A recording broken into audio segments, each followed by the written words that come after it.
Tu cherches un canapé Ikea moelleux, très moelleux. Attention, Vinliden pourrait bien te surprendre, en bien comme en mal. Salut et bienvenue sur Canapé TV. Aujourd'hui, petite analyse sur le canapé Vinliden de chez Ikea. Donc, comme d'habitude, je vais te lister les points forts et les points faibles de ce canapé et surtout te dire à qui pourrait-il s'adresser concrètement en quelques points après avoir analysé tous ces points. Alors, comme d'habitude, on commence par les points forts.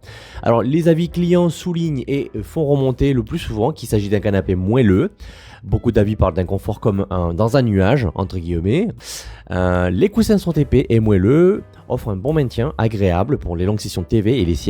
Le dossier haut est également très apprécié pour le maintien de la tête. Ça, j'avoue que c'est très bien. Surtout, c'est ce qu'on cherche. On cherche à avoir un soutien dorsal quand même et quelque chose qui nous permette de bien tenir la tête. Ça, c'est un bon point. C'est agréable. Et rares sont les canapés qui le proposent. Ou alors il faut t'équiper avec un accessoire supplémentaire. Le deuxième point, c'est l'esthétique réussie. Oui, j'avoue que c'est peut-être pas mon fort, c'est pas forcément ce que je préfère, mais j'avoue que c'est le design. Le design de ce canapé me plaît beaucoup. C'est ce que je remarque en lisant les avis, que ce soit les avis venant d'autres pays sur le même modèle, hein. Ça peut être France, Allemagne, Italie, etc. Donc ils sont tous unanimes là-dessus en disant que c'est quand même un modèle qui plaît, avec des couleurs variées, un aspect élégant, des housses lavables qui sont un plus pour l'entretien. Point suivant, le rapport qualité-prix attractif, considéré comme un canapé abordable pour ses caractéristiques, notamment pour les familles ou les jeunes couples, donc qui cherchent un canapé confortable sans exploser leur budget. Voilà, ça reste un bon compromis et accessible à la majorité des bourses. Point suivant, la facilité de montage. Donc ça, on dira c'est toujours le plus un canapé est facile à monter, plus il est agréable, plus ça sera sympa. Le montage est jugé simple et rapide par la majorité des utilisateurs avec des instructions claires et précises. Voilà, Ikea c'est toujours comme ça, c'est toujours clair et précis, donc bon, je pense que tu n'as pas de souci à te faire. Et dernier point, c'est la capacité d'accueil. La version de 3 places est jugée spacieuse et idéale pour les familles avec l'option méridienne offrant un espace supplémentaire. Et oui, le canapé existe en version 2 places, 3 places et un 3 places avec méridienne.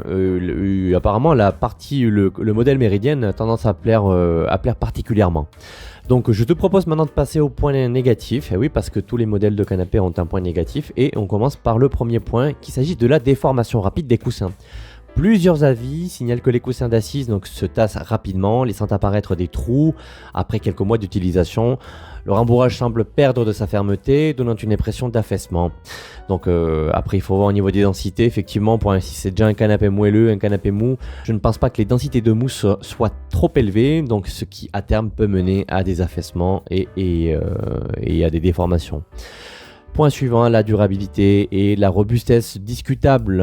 Le cadre fait parfois un bruit inquiétant, craquement, grincement. La méridienne est particulièrement critiquée pour sa conception défectueuse, donc assise inégale. Ce qui était dans les points positifs considéré comme un gain de place ou quelque chose qui peut être plus confortable, effectivement, peut être aussi un point négatif pour certaines personnes.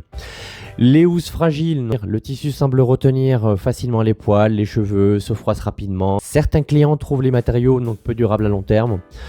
Peut-être un peu bas de gamme, peut-être qu'il faut retravailler un peu là-dessus, peut-être à toi aussi de pouvoir le protéger en mettant peut-être une housse supplémentaire, quelque chose d'un petit peu plus sympa qui protégera le canapé, qui fera en sorte que ce petit bout de canapé devienne un petit peu plus sympa.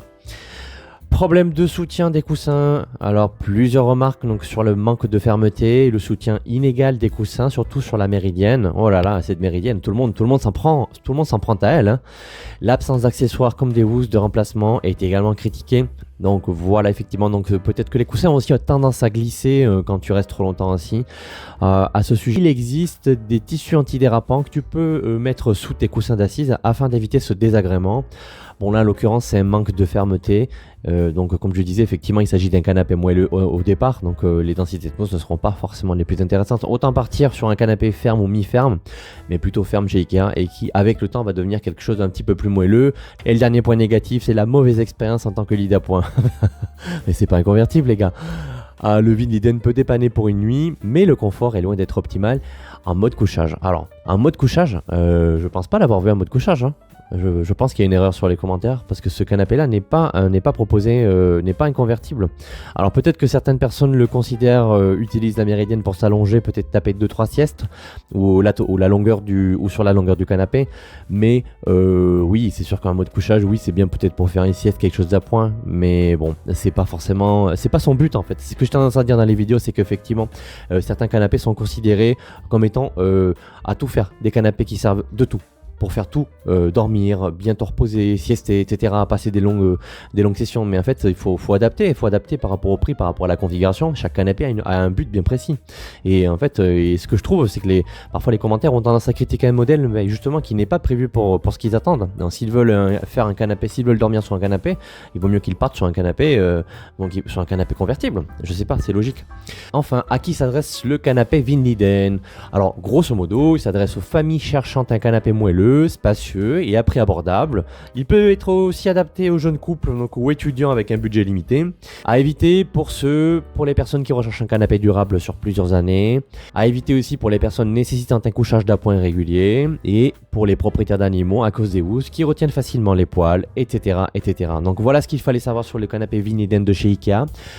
Si cette vidéo t'a plu, n'hésite pas à t'abonner, à liker, à commenter, à la partager, etc. Donc quant à moi, je te dis à très bientôt.